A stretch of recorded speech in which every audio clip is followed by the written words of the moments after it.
Hi YouTubers, thanks for tuning in. Do you or anybody else you know have one of these? It's a Boomtrike 500, and if it's running or not, we'd be interested in buying it. Drop a comment below. Thanks for watching.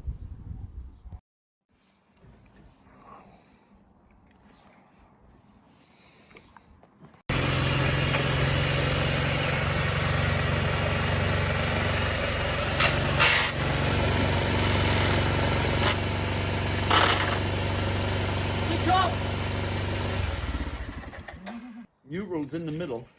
Aye. However, the revs are too high for it to engage forward reverse.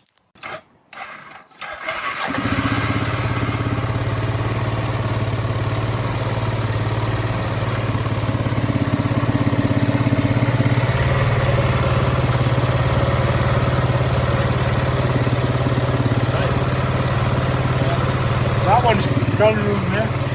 Ah, you will.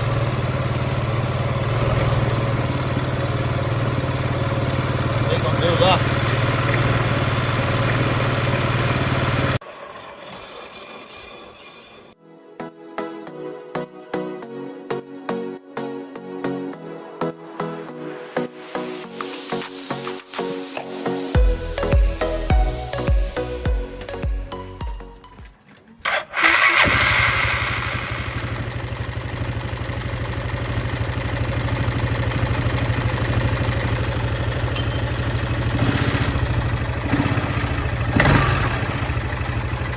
Look at that. Off idle, start spinning. Yeah. Let's see if we can now engage forward reverse. That's forward. That's reverse. Look at that light. Yeah. That's reverse. Aye, that's the reverse switch. There. So that's why that's doing that.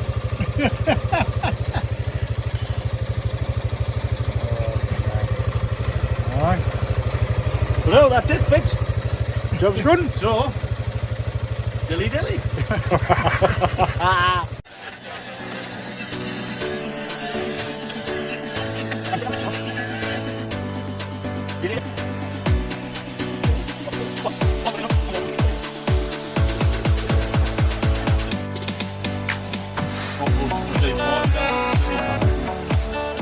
Yeah, yeah.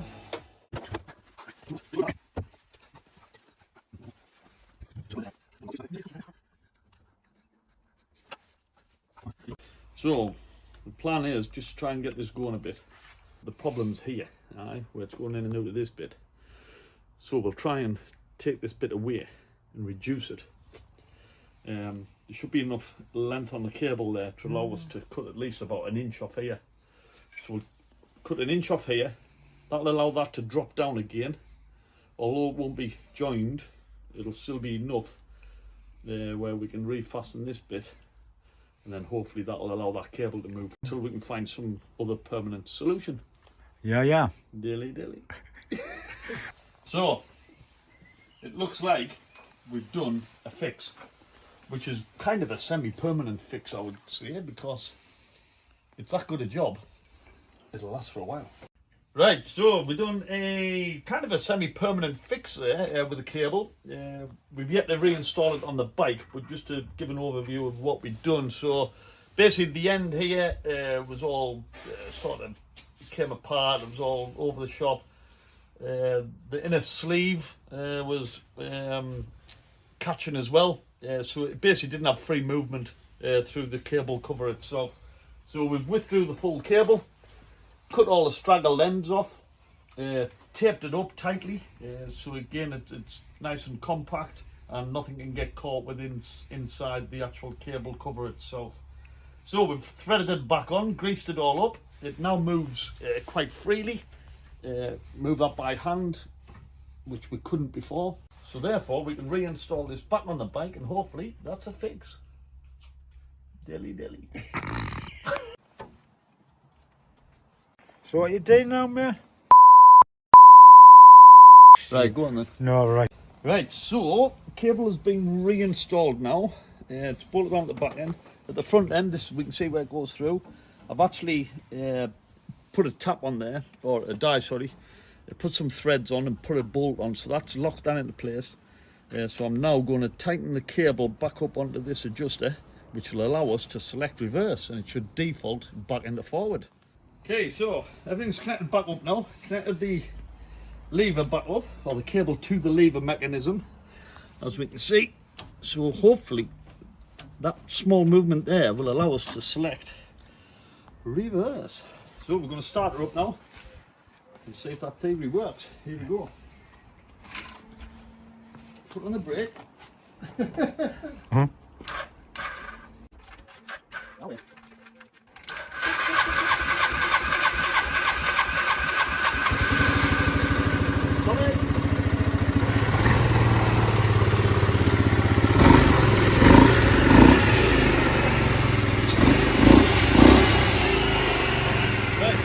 Defaulting in gear, so when I rev now it should go forward.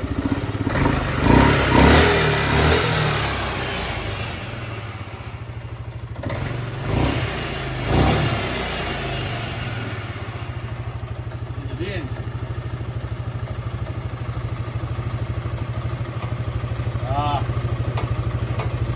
Found the problem. Right, go now. Here now.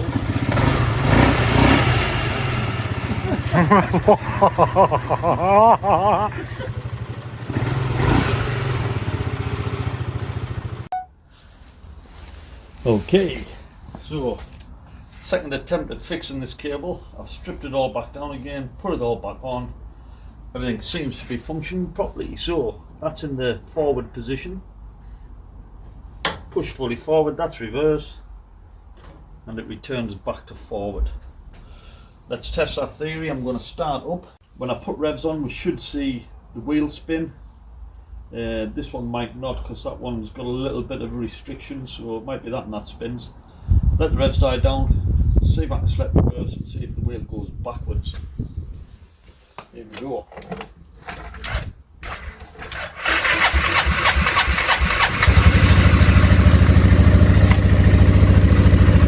So hopefully now when I rev, it goes on.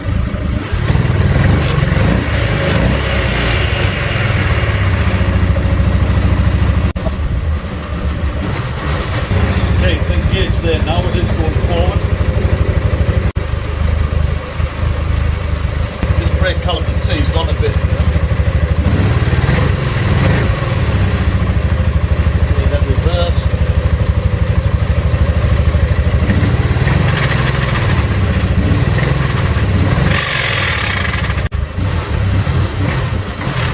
Okay, it's not locking in reverse.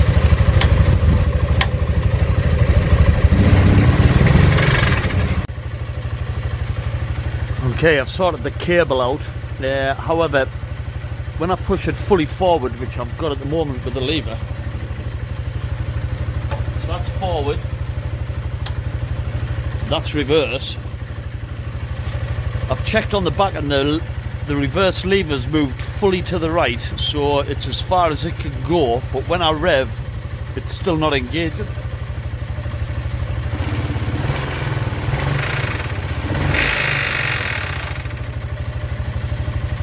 So that means basically the part that engages in the diff box has won, because people have constantly been trying to get it into reverse with that grinding noise, so it's obviously worn it away. So I'm going to have to strip that differential down and see if that part is repairable, replaceable, or if I can make it good again. But ultimately it'll drive forward, but we can't select reverse, unfortunately. Dilly. Right, so the trike, we've been working on it all morning. Problems trying to get it into reverse.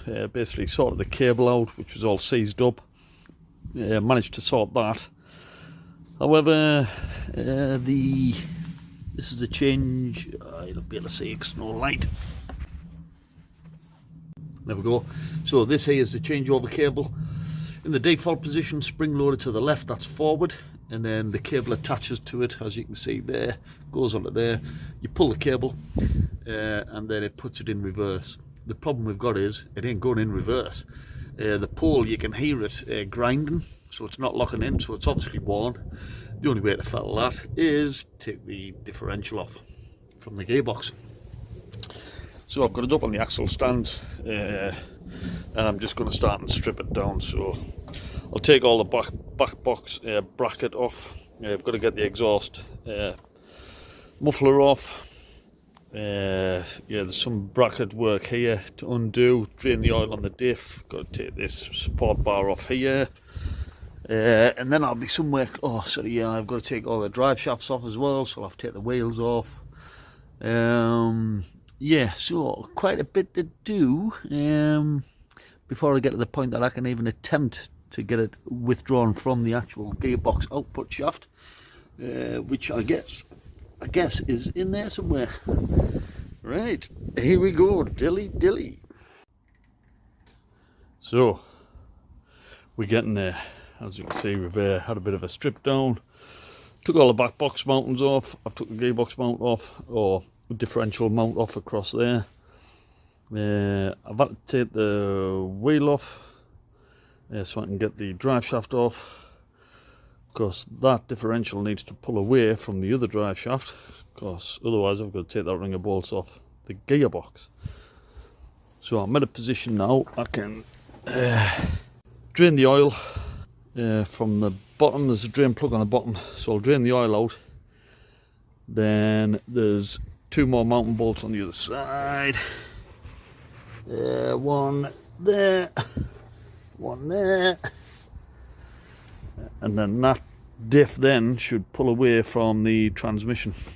Then I can tidy up, put all the tools away, have a bit of a sort out, and then look into stripping down the differential to see if I can actually A, find the problem, and B, repair it, or get somebody else to repair it, because from what I've read in the manual, these differentials were made by Boom themselves in Germany, so they had a patent pending, so these don't belong to anything else other than these Boom trikes, so you ain't going to get another.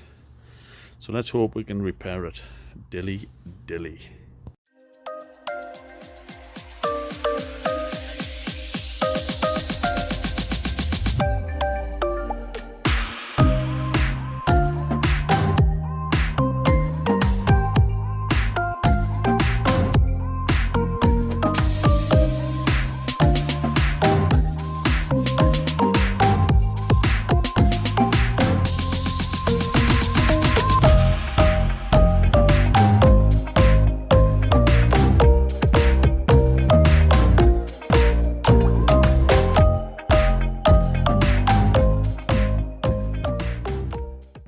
We're getting there. As you can see, we've had a bit of a strip down. Took all the back box mountings off. I've took the gearbox mount off, or differential mount off across there. I've had to take the wheel off so I can get the drive shaft off, because that differential needs to pull away from the other drive shaft, because otherwise I've got to take that ring of bolts off the gearbox. So I'm at a position now I can drain the oil from the bottom. There's a drain plug on the bottom, so I'll drain the oil out. Then there's two more mounting bolts on the other side. One there, one there, and then that diff then should pull away from the transmission. We continue with removing the gearbox stroke differential, much of the same thing, but people call it different things. Probably call it gearbox because it does have the reverse function, but ultimately it is a differential. Because this engine is designed obviously for a scooter, a 500cc scooter Piaggio engine, this is where the scooter wheel, back wheel, would have attached on the back of the scooter. Because this is in trike form, Boom through Comex produced their own unique differential to allow it then to drive two wheels for trike, the trike variant. So we all know the problem with these is it does have a weak reverse. It's a design fault. It's just yeah, not great. So the reverse sharply, you know, just disappears. I guess users don't help the matter, because the engine has literally got to be at idle and everything stopped for you to then engage reverse, which is done by this lever, this lever here, pushing across. That will push then something inside a metal pole or something to engage and lock and then put everything in reverse. However, if you don't let it go stationary, everything inside, then it starts to rub because it can't mesh with the new position, so it ends up wearing whatever away, either what it's meshing with or the actual plunger or pole, if you like, that is trying to engage. So that's what happens. It just eventually wears away, and then you'll not get reverse at all. It'll just grind and rattle without engaging successfully. I guess if if it was used correctly, it would last. But inevitably, people are going to be impatient and just wanting to find that reverse to get out of a situation or whatever. So it's going to end up getting worn. Okay, enough said. So we're now down to the position where I need to remove this and see if that reverse can be repaired or upgraded or whatever. I'm not going to do that. I'm going to send it away to a local differential specialist and see if they can strip this thing down and maybe do some sort of upgrade on it to make it better, or so long as they can repair it and make good, then for continued use we know that you've got to let it settle and don't try and force it into reverse for longevity. Okay, I'll hold it there and I will continue a video with what I've done to get it to this point here, and then show you actually me removing that gearbox or differential, whatever you want to call it, away from that Piaggio 500.